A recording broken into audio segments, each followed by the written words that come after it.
kita masuk ke kesetimbangan benda tegar ya, sebab yang pertama nih. Nah, apa sih definisi kesetimbangan itu? Sebenarnya, sebelum ini kita sudah mendefinisikan nih bahwa suatu benda ya, kalau benda itu dianggap sebagai benda titik, maka dia setimbang kalau sigma F-nya sama dengan 0 ya. Ini adalah hukum Newton yang keberapa? Hukum Newton yang pertama. Oke, ini untuk benda titik tapi. Nah, kalau benda tegar, itu ada lagi syaratnya, yaitu sigma tau sama dengan 0. Nah, apa maksudnya benda titik? Apa maksudnya benda tegar? Ya, lihat nih. Kita ingetin konsepnya yang dulu kita pelajarin. Misalkan ada suatu benda ya, suatu benda. Terus kita bilang bahwa benda ini diam. Oke. Kemudian, kalau di sini ada gaya, misalkan gayanya 7 Newton bekerja pada benda tersebut, tapi benda tersebut masih diam, berarti kesimpulannya pasti ada gaya yang melawan gaya 7 Newton ini, ya nggak? Besarnya 7 Newton juga. Gitu. Ya. Dan kalau ada yang menarik dia, misalkan ditarik dengan gaya 9 Newton, maka pasti kalau dia masih diam, pasti ada gaya juga ke atas. Ini besarnya 9 Newton juga. Oke? Itulah konsep sigma F sama dengan 0. Ini sering banget kita gunakan di soal-soal kayak gini. Misalkan ada suatu balok terletak di atas bidang datar ya, bidang datar. Baloknya 2 kg. Nah, sekarang coba. Berat balok ini berapa? Kalau masanya 2 kg, berarti beratnya 2 kali gravitasi 2 kali 10, yaitu 20 Newton. Gitu ya. Nah, karena baloknya diam, pasti ada gaya ke atas. Sebesar 20 Newton juga ya, karena sigma F sama dengan 0 gitu. Ya. Benda ini kita anggap benda titik. Oke, di mana gaya ke atas dan gaya ke bawah bekerja pada titik yang sama. Itu maksudnya benda titik. Gitu ya. Nah, kalau benda tegar agak beda. Nih, contoh. Misalkan kita punya benda seperti ini. Oke, ya. Sigma F aja cukup nggak nih kira-kira? Misalkan kita dorong dengan gaya 7 Newton. Ini dengan gaya 7 Newton. Masih diam nggak bendanya? Masih diam ya. Sigma F-nya sama dengan 0. Oke. Sekarang coba. Kalau gaya ke bawah, F-nya di sini 10 Newton. Kemudian ada gaya ke atas, F-nya sama dengan 10 Newton juga. Masih diam nggak? Sekarang pertanyaannya, sigma F-nya 0 nggak? Iya, ini sigma F-nya 0. Ke bawah 10, ke atas 10 juga. Tapi bendanya diam nggak? Nggak diam. Kenapa? Karena dua gaya ini tidak bekerja pada satu titik. Ya. Dan benda ini bukan benda titik, melainkan yang kita sebut benda tegar. Gitu ya. Jadi gayanya tidak bekerja pada titik yang sama. Sehingga akibatnya apa? Jadi kayak gini. Nah, kayak gitu.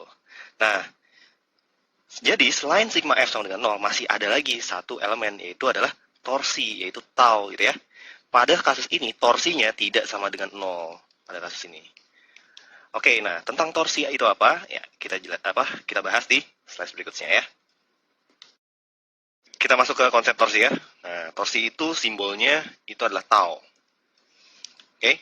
Nah, apa itu torsi? Jadi sebenarnya kita udah sering nih pakai konsep torsi sebenarnya.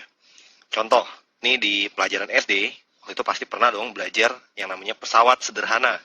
Nih jungkat-jungkit ya, jungkat-jungkit atau pengungkit. Misalkan di ujung sini masanya itu adalah 4 kg. Kemudian jarak dari titik ini ke titik ini misalkan itu adalah 1 meter. Dan dari sini ke ujung sini itu adalah 4 meter. Pertanyaannya, berapa beban yang harus diletakkan di sini supaya dia seimbang? Bebannya itu adalah berapa? Ayo cepat jawabnya. 4 kg, 1 meter, 4 meter. Pasti 1 kg. Gampang ya? Oke, anak SD juga tahu. Oke, nah kalau misalkan ini diganti, misalkan kita ganti menjadi 8 kg, berarti di sini masanya butuh berapa? Oke, butuh massa 2 kg supaya seimbang. Jadi konsepnya gitu. Nah, waktu SD kita cuma ngelihat nih bahwa di sini perbandingan antara massa di sini ya dengan panjang di sini harus sama ya, dia berbanding terbalik sih.